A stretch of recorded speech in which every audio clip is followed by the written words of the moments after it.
Hi everyone, this is from Romeo. Welcome আমার নতুন চ্যানেলে। আমার পুরনো চ্যানেলটা হ্যাক হয়ে গিয়েছে।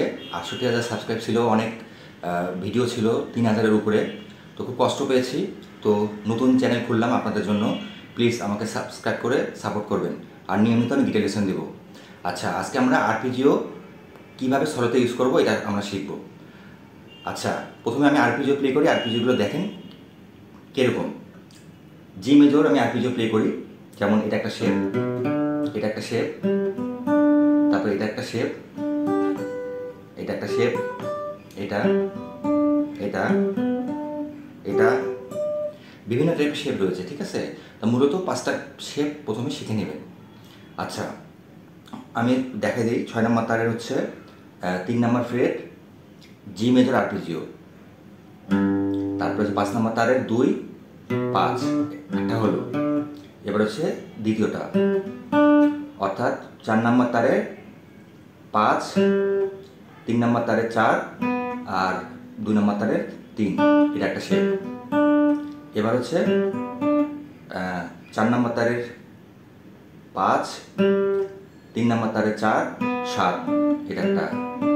তারপর এটা একটা 2 নম্বর তারের 8, তারপর হচ্ছে 1 নম্বর তারের 7, 10, ঠিক আছে।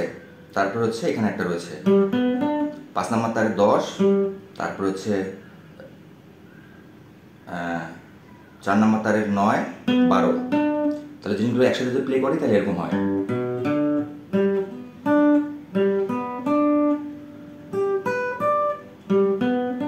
আরপিজিওগুলো আমাদের মুখস্থ থাকতে হবে। এরপর আমরা কীভাবে সলোতে অ্যাপ্লাই করব।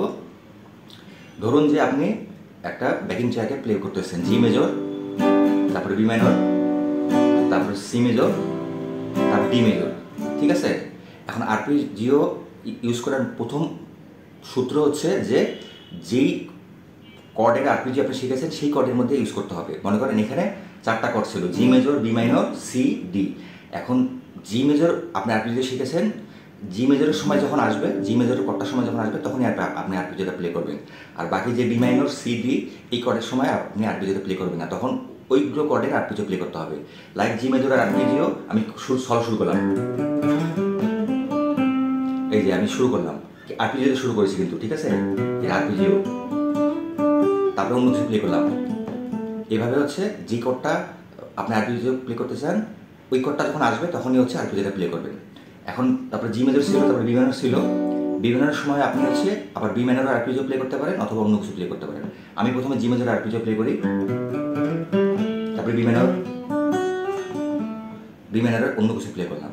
তার মানে আমরা জিনিসটা বুঝলাম কি, যে আমরা একটা কর্ডিলেশন থাকবে, কর্ডিলেশনের মধ্যে যদি জি মেজর আসে, জি মেজরের আরপিজিও যদি আমি প্লে করতে চাই তাহলে জি মেজরের সময় আরপিজিও প্লে করবো, আর অন্য কর্ডগুলোর সময় আমি জি মেজরের আরপিজিও প্লে করবো না।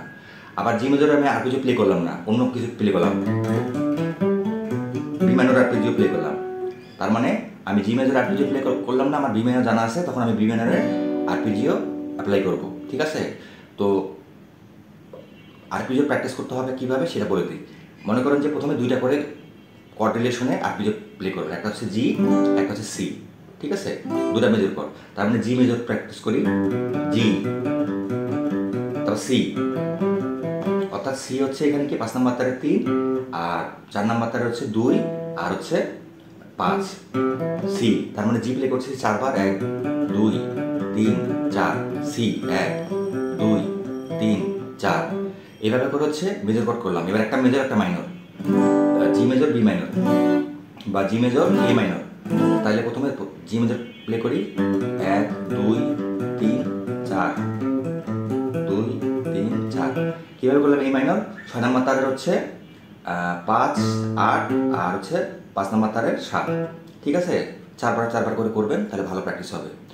তো এভাবে করে আরপিজিও আমরা অ্যাপ্লাই করব এবং প্র্যাকটিস করব। প্রথমে হচ্ছে আরপিজিওগুলো দেখে নেব কোথায় কোথায় আছে। জয়টাই জানেন আপনি, 3টা জানেন, 4টা জানেন, 5টা জানেন, জয়টা জানবেন, তয়টা আপনি হচ্ছে অ্যাপ্লাই করার চেষ্টা করবেন। আর প্র্যাকটিস করবো কীভাবে? প্রথমে একটা শিখবো, একটা কর্ডে জি মেজর শিখলাম, তারপরে যখন আরেকটা কর্ড শিখবো তখন এ মাইনর প্র্যাকটিস করবো, এ মাইনর করলাম। এবার দুটো একসাথে আমরা অ্যাড করবো, জি বাজতেছে, ব্যাকিং ট্র্যাকে এ মাইনর, তারপরে এভাবে করে হচ্ছে এ মাইনরের সময় এ মাইনর করবো। তারপরে আবার যদি সি আসে তখন আমরা আরপিজিও নাও প্লে করতে পারি, তখন আমরা যদি অন্য জিনিস প্লে করবো। ঠিক আছে, তো সামারাই করলে ক্লাসটা কী দাঁড়ালো যে আমরা প্রথমে আরপিজিও একটা কর্ডের প্লে করবো, তারপরে একটা মেজর করবো, দুইটা মেজর থাকবে, তারপরে একটা মেজর থাকবে, একটা মাইনর থাকবে। তারপরে হচ্ছে যদি 4টা কর্ড হয় জি, বি মাইনর, সি, ডি, তাহলে আমি যদি যে কর্ডটার মধ্যে আমি আরপিজিও প্লে করতে চাবো ওই কর্ড যখন আসবে তখন আমি আরপিজিও প্লে করবো। বাকি অন্য কর্ড যখন আসবে যদি মনে হয় ওই কর্ডের মধ্যে আরপিজিও প্লে করবো তাহলে আরপিজিও প্লে করবো। যদি আরপিজিও প্লে না করি তাহলে হচ্ছে জি মেজরের স্কেলের যে নোটটা, হোম নোটটা, মানে জি মেজরের স্কেলটার মধ্যে যে নোটগুলো রয়েছে ওই কর্ডগুলোর সময় আমি হচ্ছে ওখানে সলো প্লে করবো। Thank you so much. ভিডিওটা ভালো লাগলে লাইক দিও, আর হচ্ছে সাবস্ক্রাইব করে আমাকে সাপোর্ট দিয়ে আবার নেক্সট টাইম ইনশাল্লাহ নতুন ক্লাস নিয়ে আসবো। বাই বাই, টেক কেয়ার, শুভকামনা রইল।